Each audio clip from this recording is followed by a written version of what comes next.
None of us has to be born. And I believe if we were given such a privilege, we would definitely ask for our lives to be free from afflictions and troubles. In today's message, we'll meet a man who from birth began living a life of misfortune. This burden would weigh him down the majority of his life. But one day, in a matter of minutes, his life would change for the better forever. If we're meeting for the first time, I'm Donnice Tabor, pastor of Divine Church in Metro Atlanta, where we believe it's all about His will, His way, His word. Let us now receive this short but encouraging message. Acts, the 3rd chapter, verses 1 through 10. Now Peter and John were going up to the temple at the hour of prayer, the 9th hour. And a man lame from birth was being carried, whom they laid daily at the gate of the temple that is called the Beautiful Gate, to ask alms of those entering the temple. Seeing Peter and John about to go into the temple, he asked to receive alms. And Peter directed his gaze at him, as did John, and said, "Look at us." And he fixed his attention on them, expecting to receive something from them. But Peter said, "I have no silver or gold, but what I do have I give to you. In the name of Jesus Christ of Nazareth, rise up and walk." And he took him by the right hand and raised him up, and immediately his feet and ankles were made strong. And leaping up, he stood and began to walk, and entered into the temple with them, walking and leaping and praising God. And all the people saw him walking and praising God, and recognized him as the one who sat at the beautiful gate of the temple, asking for alms. And they were filled with wonder and amazement at what had happened to him. And for a point of emphasis in your hearing again, that verse 2 and verse 8.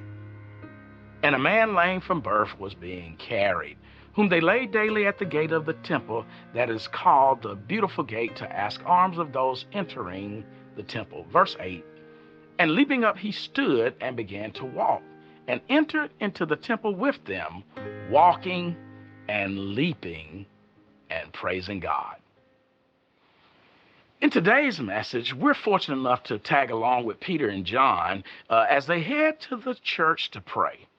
You see, upon their arrival, they met a man outside the church who was born unable to walk.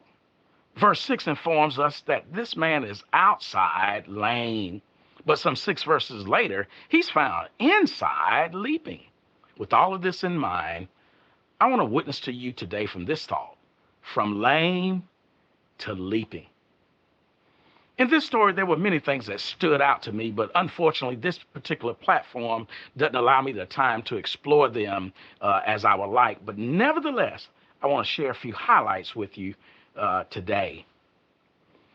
The text states that Peter and John, 2 of Jesus' disciples, are entering the church when they are approached by a man who was asking them for money. You see, this was no ordinary man. He's a helpless cripple who seems unable to work and has no one to care for him.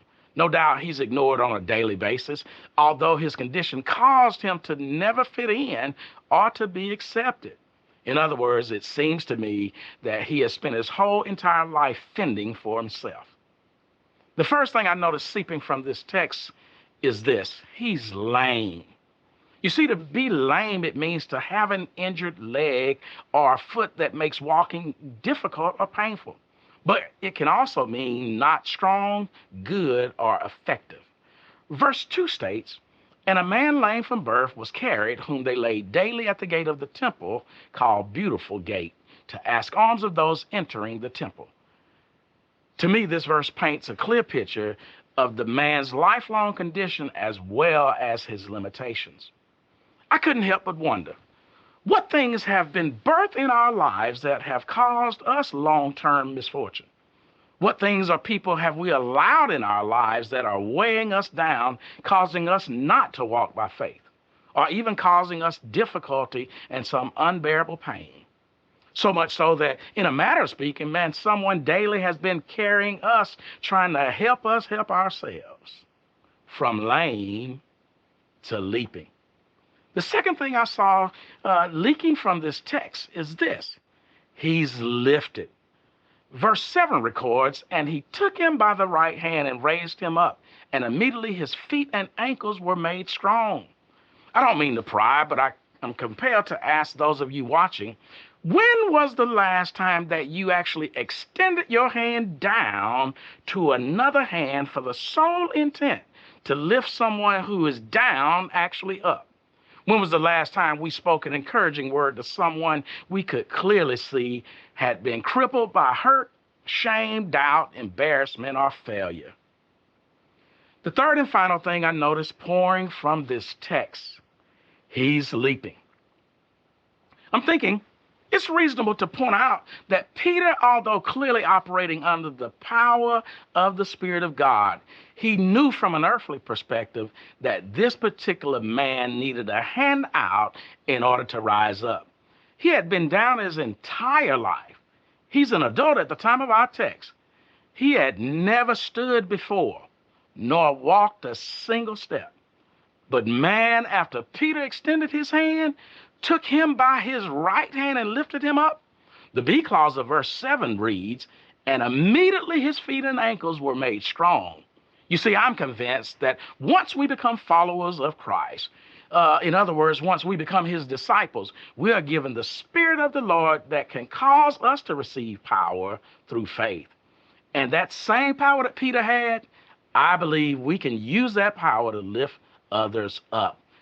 But don't be fooled now. This is not how the story ends. You see, the shout shows up in verse 8, which states, and leaping up, he stood and began to walk and entered into the temple with them, walking and leaping and praising God. Verse 9, and all the people saw him walking and praising God. Verse 10, and recognized him as the one who sat at the beautiful gate of the temple asking alms. And they were filled with wonder and amazement at what had happened to him.